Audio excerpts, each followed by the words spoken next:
kitaaba barreessuun waan salphaa miti. Qaacessa kitaaba cichoomina dubartii isinii dhiyeessa.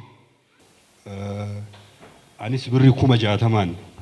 jirtu jedhee sin gaafadha hundi ilmaan ayyaa kan Jimmaa kan Iluu kan Harargeef Raayyaa kan Booranaaf Gujii kan Arsii fi Baalee kan Walloof Wallaggaa kan Shawaaf Salaalee kanneen biyya keessaa kanneen biyya alaa kan maqaa hiyyaamin hundi kutaa biyyaa baga nagaan dhuftan obboleeyyan tiyya. Dubartiin maalidha?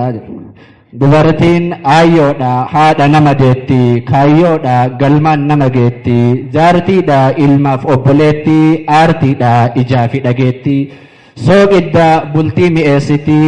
hintala arseeti tan geegahuun, dilaa hintala arseeti tan qaaniin ibsine hintala arseeti tan homtuun jeksine hintala arseeti yaada guutuun garaa hintala arseeti moodelistiin baraa. Intala arseeti tan alaabaa qabdu intala arsee irraa waan barbaadden dhabdu intala arseeti isin qabdu duudha intala arseedha barbaaddadha fuudha warri intalti arsee yoo argite saami arusiin jedhini arsii jedhi yaami intala arseeti tan nyaara kuulaati intala arseeti tan bara duulaati intala arseeti tan bara intala arseeti barbaadamtuun baraa intala arseeti tan waan hundaan qaraa intala arseeti tan hin deemne miiraan intala arseeti tan nuuf deette dhiira intala arseeti tan hundaanuuf keessa intala argeeti tan isa nuuf deessi akka galma geenyuuf situ nu ajaje galatoom intala arseeti situ nu kabaje tanaaf fooliin tantii bakka hundaa tole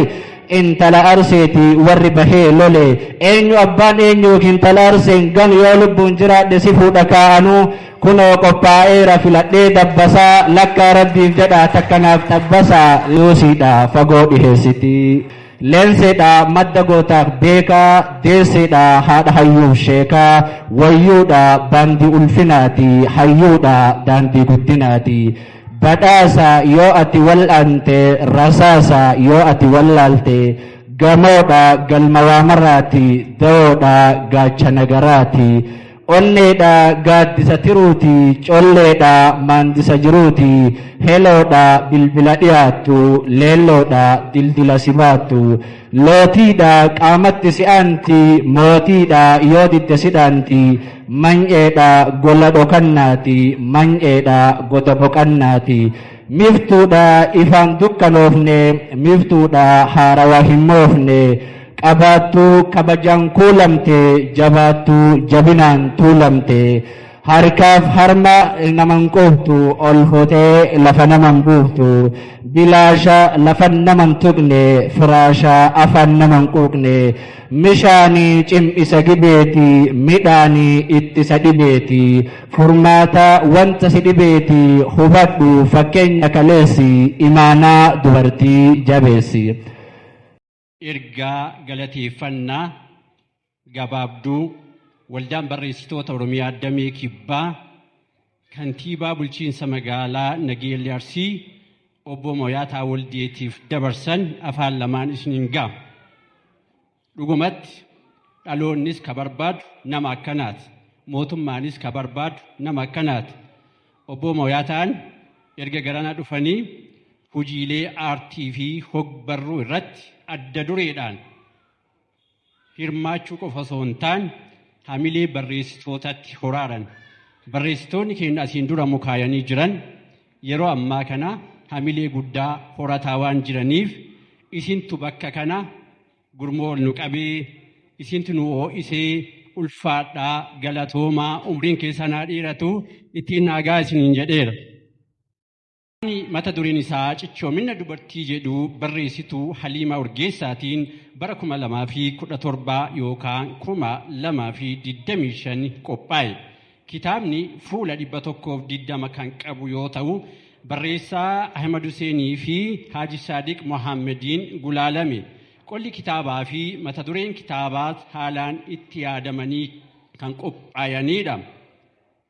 Kitaabichi jalqaba isaa irratti uwwisa kitaabaa mirga beentaa yaadannoo galataa seensaa fi dhaamsaan kabaname yoo ta'u qabiyyeen isaa immoo kutaalee adda addaatti qoodamuun kan qophaa'edha. Kitaabni cichoomina dubartii ololoo fi walalloon dabaalamee dhugaa fi taatee hawaasa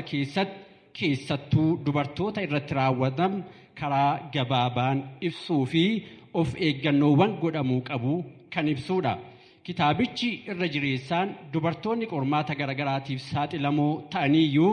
irratti cichitee murkattee bakka tokko yoo geettu akka injifattu kan si agarsiisuudha. Kitaabichi hariiroon qormaataa fi nama jidduu jiru maal akka ta'e ibsuu fi rakkoo fi gadadoon kamiifuu ilmi namaa keessattuu dubartiin akka hin jilbiilfanne kallattii nuuf kaa'ee bira darbee jira. Kitaabichi qormaata maatii dhabuu keessattuu haadha of biraa dhabuu rakkoo fi gidiraa maatii irraa fi firaa fi aanteedhaan itti dhufuun ilmi namaa kufuu akka hin dandeenye gabaabbinaan nuu kaa'eetiin jira. Dhiibbaa hinaaffaa waanyoo sadarkaa ofiitii gaditti nama laaluun ilma namaa karaatti akka hin gufachiifne kitaabichi gabaabbinaan nuu eeree jira. Gama biraatiin immoo gaarummaan namoota gara laafoo ta'anii hiriyaa gaarii hiriyaa bakka rakkoo fi cinqaatti nama utubee nama jabeessuu qabaatuun hundaa ol kan hamilee namatti horu ta'uu kitaabichi cichoomina dubartii jedhu bareechisee nu addeesseetiin jira. Akka ijootti miidhaa ijoollee shamarranii sababa hojiitiif gara biyya ambaa deeman sobuu miidhuu qabeenya jaraa lubbuu jaraa gaaga'uu fi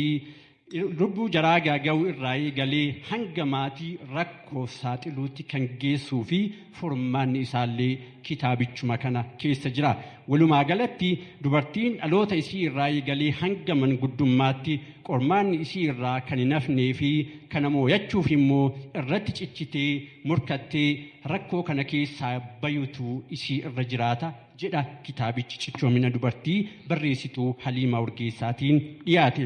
Kitaabni cichoomina dubartii kun uumamaawwan dachii kana irra jiran kan dinqisiifatuu fi bakkuma jiran taa'anii uumama kana akka daawwataniif daandii bal'aa nuuf saaqeetiin jira. Kitaabichi dhaloonni asuma taa'ee jireenya baadiyaa keessa naanna'ee dhandhama jireenya magaalaatis dhandhamee gadadoo fi rakkoo biyya ambaa keessatti nama mudatu irraa akeekee milkaa'ina jireenya maatii jaalalaa fi dhiibbaa jireenya maatii jaalalli keessatti uumuu abuuree kallattii hundaan akeektuu jiruuf jireenya ilma namaa akka ta'u akeekeetiin jira. As keessatti kitaabichi haala guddina ijoollee baadiyaa keessatti guddatanii haala afaan ofii baruu fi afaan namaatiin dubbachuutti rarra'uu kan irraa seeru akka ta'e as keessatti gabaabsee nu kaa'eetiin jira. Kan qopheesse Ahmad Hussein Gishaa Doolessaa 19/2018 Nageellee Arsii ulfaadhaa galatooma. Ilmoon tiyyatu nu boonsite waan an miidhamaa ture waan an ciccaa ture taarika kiyya kabade hadha ol baaftee kanaaf na dhukkuba umraa dhufee guyyaa 3 na dhukkubaa ciisee jira bakka ciisuu ka'ee dhufe wanni ol seenuu dideef illee maaliif muummicha ministeera wajjin oolaa nyaata aadaa dalaguun kun cichoomuma saniin nyaata aadaan gabroonfataan balleessee fi cichoomuma dubartii kanallee argitanii mootummoonni gabroonfataan balleessite hadha badhaadhinni as baasee nu mul'isee alhamdulillahi rabbil aalamiin. Intala tiyya tanaan diriirsitanii ofittummaa keessaniin cichoomina dubartiin duraan keessa dabrite ka haati tiyya dhagaa harkaan daattee na guddifte ka haati tiyya affaazaa malee na guddifte seenaa kana eenyutu dureessa yaa shamara yaa dhiira isintu seenaa kana tarreessee gagalmeessa. Haliimaan rabbiin mataa isii haa godhu. Taarika guddaa qaba anillee taarika baasuuf qophaa'ee jira inshaallah yoo turellee yoo waggaallee gahe warra biyya kanaallee waamee haga danda'een nama waamee cichoomina dubartii kana isitti aansee taarika bu'a bayii dubartiin duraanii qoraan cabsitee bishaan duddaan baattee hin beeytan amma seenaan kun barraa'ee malee haawwatiin teenna as keessa jirtan seenaa haawwatiin teenna dabarsite hin beeytan akkami akka isin guddifte hin beeytan. Cichoomina dubartii akkuma isiin jette kanatti warra haadha qabdu qulfii addunyaa irraa jabeeffadhu qulfiin addunyaa irraa akka si harkaan milinne haadhatee jabeesse cichoominni dubartii tokko isa wanni bulchaa dhiifa manaa godhaa as keessa hartan naf fakkaatee naa horaa naa bulaa guddadhaa mudhadhaa an nama sagantaa guguddaa irra oolu nama siyaasaa kanallee dhugee qabu amantii kiyyaaf oromummaa kiyyaan nama qoosaa hin beeyne naa horaa naa bulaa. xiqqoo isinin mufadhee dhiifama isinii godhe maaf isinin mufadhee hoo jettani ala dhaabadhe cichoomina nu qabnu isa argisiisuuf dhufne Finfinnee bakka ciisu ka'e nan beeytanillee naa wayyamaa naa bulaa naa kabajamaa bakka guddaa gaya ulfaadhaa haganaa mucattii tana bira naa dhaabatuun hagana bira naa dhaabattanii naa mul'isuun namooma qabaannaan fireen isin keessa jiraannaan fireen isin irraa baate bakka isinii haa geettu diina isin jala gadi haa dachaasu Oromoo afaan keessan tokko haa godhu osoo tokko taane omaan hunda'anii rabbi tokko nu haa godhu cichoominaa miti ka caaluu intalti durbaa fooqii dalaydee argisiisaarti biyya namaatti gubattee asiin gubataa asiin waddamaa barahaa keessatti cichoomina kana barreessite rabbiin ilma faamii qabu ka qabattoo hidhate ka haati qulfii itti kennite rabbi mucattii tan harkaa kaahu yaa rabbi guyyaa hadhaa naa dhagaye dur namooma nama laalanii nama fuudhani sanyii laalanii nama fuudhani sanyii wallaaluun hafti miidiyaa rabbaane miidiyaa wal filanna ka miidiyaa irraatii miti horooma kee namooma kee zarii kee laalee mana kee haa dhufu booroo tee haa seenu yaa shabaaba onni isinii dhaamu dhiifamallee naa godha na offolcha hin gubannee nu offolcha warra miidiyaa irraatti nu gubee nu offolcha miidiyaa irra wal fuudhee ji'aaf 7 taa'aa jira nu offolcha onnee mucattii tanaa gad hin dhiisu du'aayitti naa godha ilma haadhaaf abbaan eebbifteef ilma ijji ummataa du'aayii irra jirtu booroo isii ol haa kaa'u rabbi haadhumaa boroo haa ergatu irraayyuun tursiisini cichoomina kana ilmoo isiititti akka dabarsitu osoo aqliin malkiin isii jiru rabbiin ilma gaarii ilma gaachana qabu mana isii hasiinsu ilma daafamaa birrii fi sisseenu osoo hin taane namooma isii hayyummaa isii zarii isii ilaalee ka seeraan ergatu rabbi booroo isii haa kaayu ilma daafamaa miidiyaa irraa ka birrii nyaachuuf ijoollee teenna biyya arabaatti gubatte na offolchaa yaa ummata guguddaa na offolchaa isinuu anumooliin gubattaniirtani anumooliin dhukkubsattaniirtani isinuu na offolchaa ilmi keenna fuudhee ta'aan jiru intalti teenna heerumtee ta'aan jirtu na offolchaa abboo fuudha miidiyaa irraa rabbi nu didu yaa rabbi horooman nu deebise yaa rabbi warra sanyii gaarii qoratu nu godhe bu'i miidiyaa irra yoo ati adaba qabaatte si soquu dhufani yoo ati akkana ummudhifte si soquu dhufani yookaan guyyaa tokkoof torbaaniif guyyaa sadiif sitti taphatee gasdhiisa cichootee ila as geette kuno rabbi ilma barakaa garaa isii haa kaa'u ammuma hadhaa baruun jedhini ilmi baallii qabu ilmi gosti eebbifte ilmi ardaan eebbifte ka haati qulfii harka keette qulfii yoo isiniin jedhu ilma haadha abbaatti tola ole ka haadha kaddamatu ka haadha kunuunsifatu rabbi mana isii haa seensisu haganuma isiniin jedhaa oromootiya qaqqaalii amantiif gandaan lagaadha osoo waliin qoonne isin jaaladha isin kabaja yoomuu amantii kiyyaaf oromummaa kiyyaaf nama wareegamuuf bu'a baay'ee keessa dabraa jiru nyaata aadaa kana yoo dalagu asumarratti nyaata aadaa kana wanni dalaguuf seenaa kiyya mul'isuuf aadaa duudhaa kiyya mul'isuuf biyya isin beektan san irratti biyya oromummaa afaan dubbatuun wannaa ta'u sani qaanii ta'u sanitti mul'isaa jira ishaarraa isuuf duubaa qabaa wal jajjabeessinaa kufnee waliin kaana bakka jirru fiinnee wal dhaqqabna bulchaa ganda kana naa galatoomaa naa jiraadha akkanuma keessummoonni qaqqaaliin marti keessanuu naa horaa naa bulaa guddadhaa mudhadhaa waanyoo nurraa haa kaasu diina nu jala gadaadachaasu nu gubbaa nu haa kaa'u rabbi. Ulfaadhaa galatoomaa dhugaa dubbachuuf guyyaan addaa akkuma kabajamoo kaantibaa keenya mo'ataa waldee dubbatanitti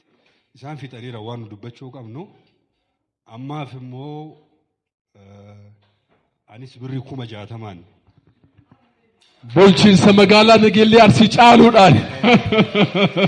qarshii 60,000 kanaafi dubara Alimaa Urgeessaa bagattii si ga'e ammas akkuma isaan dhaaman kaantibaan keenya akkuma dhaamaniin kana qofaan hin dhaabatini kabraallee itti fuufii si cinaa jirraa si gargaarraa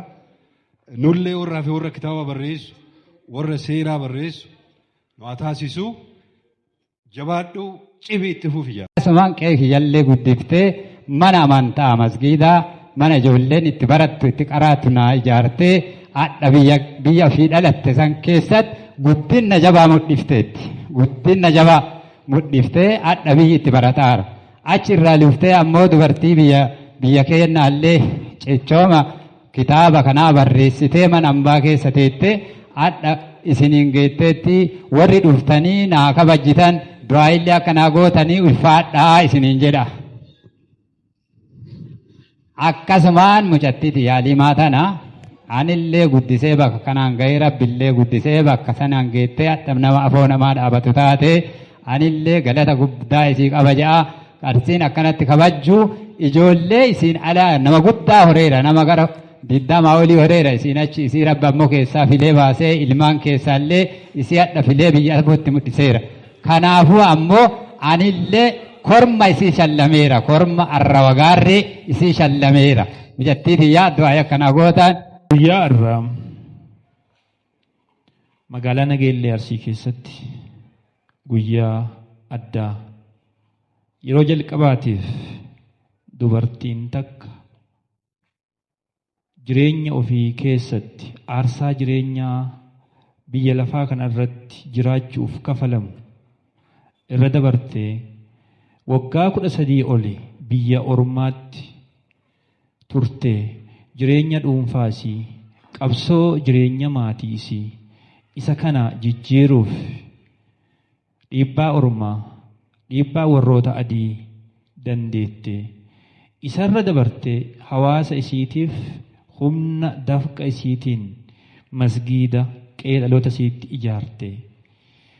bu'aa bayii jireenyaa isii kana kurfeessite galmeessite barruu qabsiifte tokko lama jettee katabde dubartoota addunyaa keessa jiraniif daandii kan saaqu aarsaa ofii isheetii kafalte kitaabatti jijjiiruun kitaaba cichoomina dubartootaa jettee qopheessite sadarkaa qe'ee dhaloota isii kana qofaa miti